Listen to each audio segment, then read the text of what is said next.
निवेदिता हिंदी एवं विधिक कक्षाओं में आप सभी विद्यार्थियों का स्वागत है। आज हम अपकृत्य विधि के बारे में चर्चा करेंगे। अपकृत्य विधि की परिभाषा और आवश्यक तत्वों पर हम चर्चा करेंगे। टोट शब्द लैटिन टर्म टोर्टम से बना है, जिसका इंग्लिश अर्थ है रॉन्ग, WRONG। कोई भी ऐसा आचरण जो जाने या अनजाने में दूसरों को क्षति पहुंचाता है, रॉन्ग है। कानून के हिसाब से क्षति 4 प्रकार की है: शारीरिक क्षति, सांपत्तिक क्षति, मानसिक क्षति और ख्याति के प्रति क्षति। ध्यान रहे, भारत में इस विषय का पूर्णतया विकास नहीं हुआ है, इसलिए इस विषय को समझने के लिए हमें कॉमन लॉ का सहारा लेना पड़ेगा।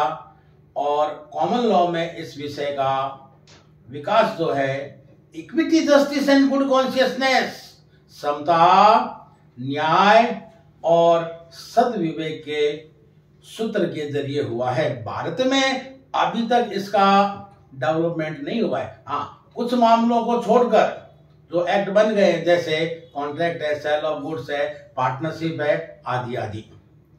परिभाषा है। पहली परिभाषा में विनफील्ड की परिभाषा लूंगा। विनफील्ड के अनुसार अपकृत्य का दायित्व ऐसे कर्तव्य के उल्लंघन से उत्पन्न होता है जो कानून द्वारा निर्धारित होते हैं और जो जन सामान्य के प्रति होते हैं, और इन कर्तव्यों के उल्लंघन होने पर अनिर्धारित हरदंड की राशि होती है। कर्तव्य भंग से दायित्व क्यों पैदा होता है? जब एक व्यक्ति अपना कर्तव्य भंग करता है, ब्रीच ऑफ लीगल ड्यूटी। ऐसी legal duty fixed by law, duty imposed by law, कानून द्वारा। कॉन्ट्रैक्ट में तो पक्षकार आपस में तय करते हैं अधिकार कर्तव्य, लेकिन अपकृत्य के मामले में जिन कर्तव्यों का भंग होता है वो कानून द्वारा तय किया जाता है, कानून द्वारा निर्धारित होते हैं। और जन सामान्य, पूरा विश्व जो है, मेरा मकान बाहर लिख दिया नो एंट्री, तो मेरे गली, मोहल्ला, बीकानेर, राजस्थान, भारत का, संसार का कोई भी व्यक्ति जो है प्रवेश नहीं कर सकता। जन सामान्य के प्रति होते हैं तथा इनके उल्लंघन होने पर हर्जाने की रकम हमेशा अनिश्चित होती है। कोर्ट जो है मामले के तथ्यों और परिस्थितियों के अनुसार दिलाता है। दूसरी परिभाषा सामन की। सामन के अनुसार टोल्ट इज सिविल रॉन्ग। अपकृत्य एक दीवानी अपकृत्य है। अपकृत्य एक दीवानी अपकृत्य है। इसके लिए उपचार अनिर्धारित, अनलिक्विडेटेड नुकसानी के लिए कॉमन विधि के अंतर्गत वाद दायर करना है। यह अपराध से अलग है, संविदा से अलग है, न्यास संबंधी मामलों से अलग है और स्वामित्व दायित्व से अलग है। इन दोनों परिभाषाओं का हम एनालिसिस करेंगे, तब जो है बाकी परिभाषाएं भी आपको समझ में आ जाएगी। तो सबसे पहले मैं इनके आवश्यक तत्वों पर, इन दोनों परिभाषाओं के आधार पर चर्चा करूंगा।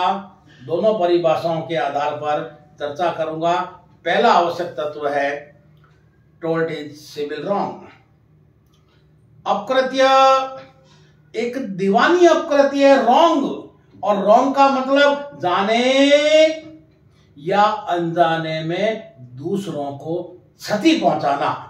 कानून के हिसाब से ऐसी जो क्षति है वह 4 प्रकार की है: बॉडी, प्रॉपर्टी, मानसिक और ख्याति के प्रति। एक व्यक्ति को बेर खाने थे। उसने पत्थर फेंका, बेर के तो नहीं लगा, झाड़ी के पीछे एक व्यक्ति पेशाब कर रहा था, उसका सर फूट गया, शारीरिक क्षति। मेरे को पता है मेरी दीवार इतनी है और इतनी लंबी कील लेकर आ गया और उसको मैंने ठोकना शुरू किया और पड़ोसी की ईंटें निकाल दी, मानसिक क्षति। ये सांपत्तिक क्षति। विल्किंसन के मामले में उसको झूठी खबर दी गई कि तुम्हारा पति जो है सड़क दुर्घटना में घायल हो गया है। खबर सुनते ही उसको मानसिक आघात लगा, बीमार पड़ गई, लंबे समय तक बीमार रही, बाल सफेद हो गए, बूढ़ी दिखने लगी, जबकि खबर झूठी थी, मानसिक क्षति। इसी प्रकार से ख्याति के प्रति क्षति, किसी की मान अर्थात प्रतिष्ठा में कमी, मान आनी है। चाहे आप ख्याति में किसी की कमी कर रहे हैं, किसी के ऊपर आप झूठा लांछन लगा रहे हैं, तो ऐसी स्थिति में यह रॉन्ग माना जाएगा। टोल्ट इज सिविल रॉन्ग। रॉन्ग यानी क्षति। कानून के हिसाब से 4 प्रकार से, बॉडी, प्रॉपर्टी, मानसिक और ख्याति के प्रति क्षति सिविल रॉन्ग है। अतः पहला आवश्यक तत्व टोल्ट इज सिविल रॉन्ग। इसमें क्षति होती है। रॉन्ग यानी क्षति पहुंचाना, चाहे शारीरिक है, चाहे सांपत्तिक है, चाहे मानसिक है, चाहे ख्याति के प्रति है, किसी को क्षति पहुंचाना रॉन्ग है, टोल्ट है, अपकृत्य है, दुष्कृत्य है, बुरा कृत्य है, या मारवाड़ी में कहवे को जो काम है। आवश्यक तत्व नंबर 2 विधिक कर्तव्य भंग होना, और नंबर 3 यह कर्तव्य कानून द्वारा निर्धारित होते हैं, duties fixed by law. Breach of legal duty, इसमें जो कर्तव्य भंग होता है वो कानून द्वारा निर्धारित होता है। कॉन्ट्रैक्ट में पक्षकार आपस में तय करते हैं, लेकिन अपकृत्य में जो कर्तव्य भंग होता है, कोई बिना आज्ञा प्रवेश ना करे, ये जो कर्तव्य जो भंग जो है आप करोगे, अगर अनाधिकृत रूप से आप प्रवेश कर गए, तो ये कर्तव्य कानून द्वारा निर्धारित होते हैं। नंबर 4 ऐसे कर्तव्य जन सामान्य के प्रति होते हैं। पूरा विश्व जो है, right in rem, duty towards जो है पीपल जनरली, सामान्य जन सामान्य के प्रति होते हैं। राइट इन रेम व्यक्ति लोकबंदी अधिकार, राइट इन पर्सोनम व्यक्तिबंदी अधिकार। तो इसमें जो कर्तव्य भंग होते हैं वो जन सामान्य के प्रति होते हैं। पूरा विश्व जो है, कोई किसी की टांग नहीं तोड़े, कोई किसी का माथा नहीं फोड़े, कोई किसी की सांपत्तिक क्षति ना पहुंचाए, कोई किसी को मानसिक क्षति ना पहुंचाए, कोई किसी के बारे में डिफेमेटरी स्टेटमेंट जारी करके किसी की मानहानि ना करे। पूरा विश्व जो है ऐसे कर्तव्यों से बंधा होता है।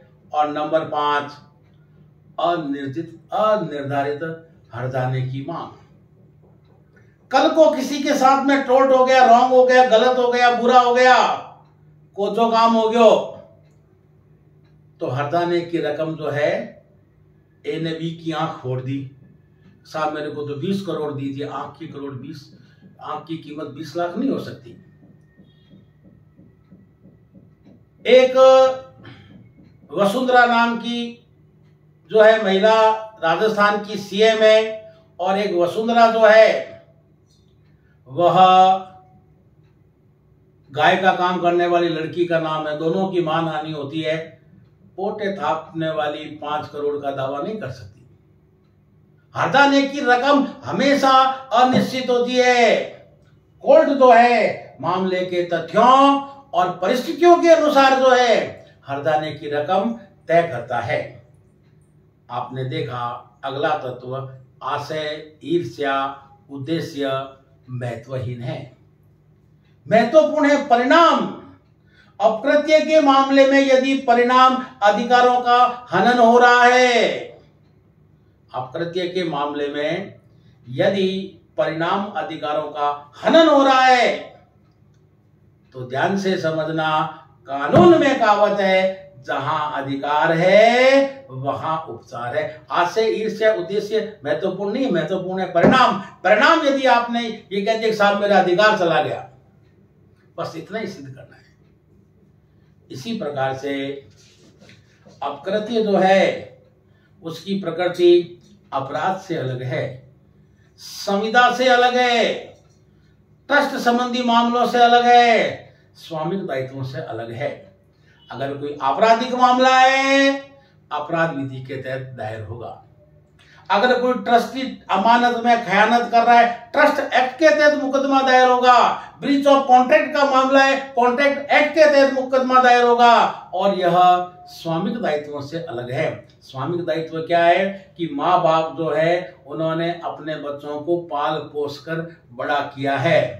अब माँ बाप बूढ़े हो गए हैं, बच्चों का यह कर्तव्य है, स्वामित्व दायित्व है कि वो अपने बूढ़े माँ बाप की सेवा करें। नहीं कर रहे तो माँ बाप अपने नालायक बच्चों से लॉप टोट के तहत हर्जाने की मांग नहीं कर सकते। ध्यान रहे, अपकृत्य की प्रकृति अपराध, संविदा भंग, न्यास भंग और स्वामित्व दायित्वों से अलग है।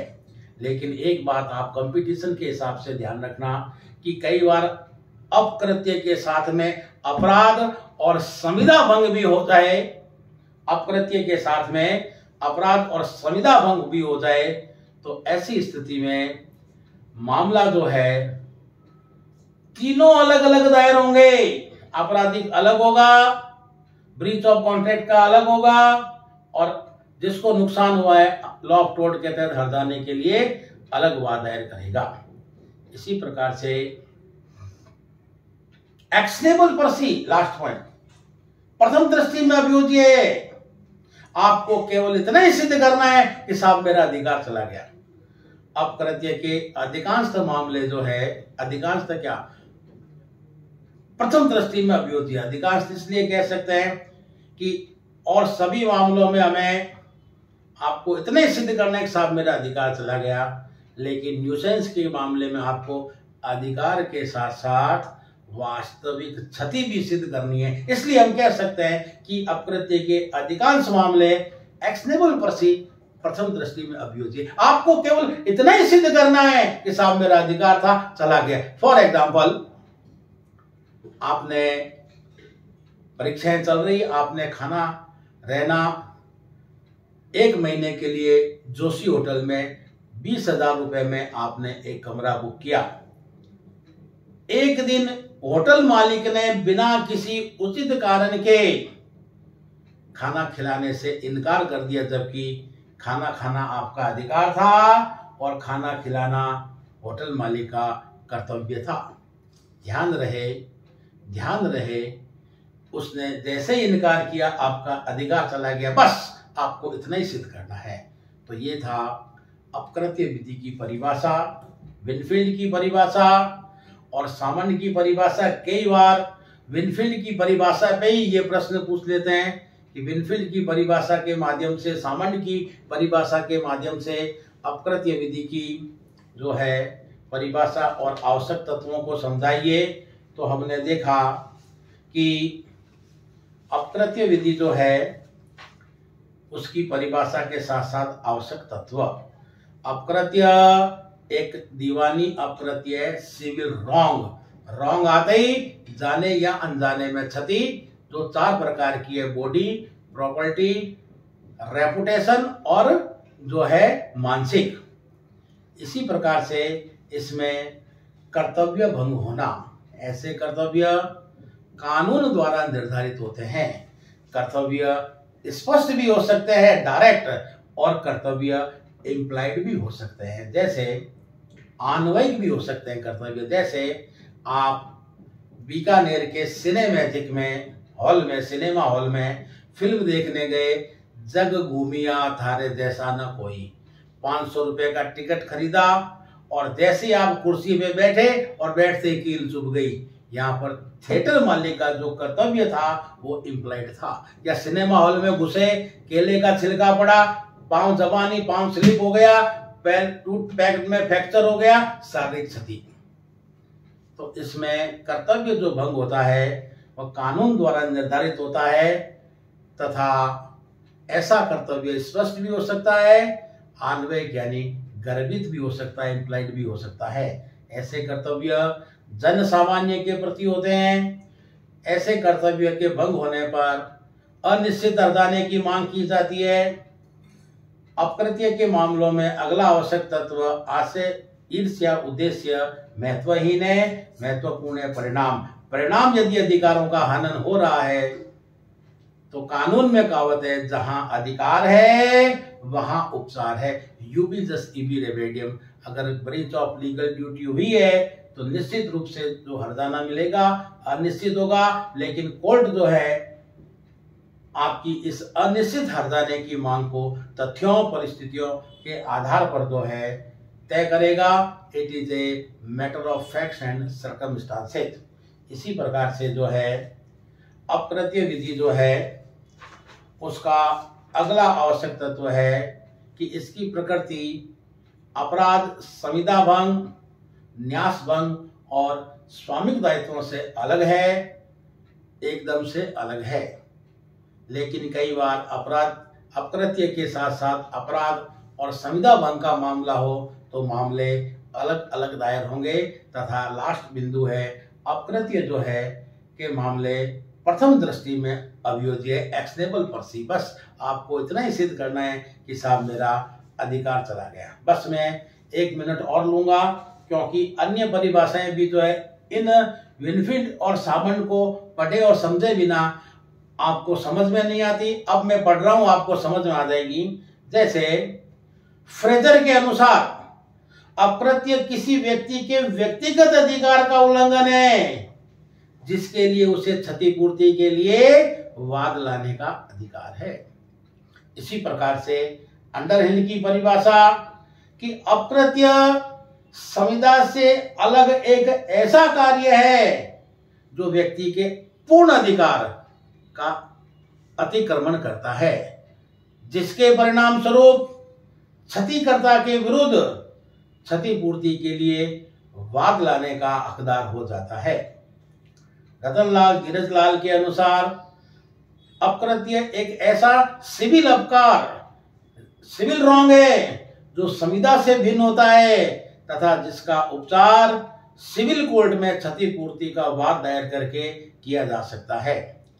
चैम्बर्स शब्दकोश के अनुसार अपकृत्य वह अनुचित, नुकसान करने वाला क्षतिकारक कृत्य है जिसका उद्भव संविदा भंग से नहीं होता, संविदा से अलग है, और जिसका उपचार क्षतिपूर्ति अथवा हर्जाना है। क्लार्क वर्से लिंडसेल के अनुसार अपकृत्य एक ऐसा अपकार है, रॉन्ग है, जो संविदा से स्वतंत्र होता है, जिसका समुचित उपचार सामान्य विधि के अंतर्गत कार्रवाई करना है। मैं इस प्रश्न को यहीं समाप्त करूंगा। ये था हमारा अपकृत्य विधि की परिभाषा और आवश्यक तत्व। तथा शॉर्ट में निवेदन करूंगा कि इस चैनल्स को लाइक और सब्सक्राइब करके और अच्छे ज्ञानवर्धक विधि के क्षेत्र में प्रयास जो किए जा रहे हैं उससे आप लाभान्वित हो। धन्यवाद। जय भारत, जय हिंद।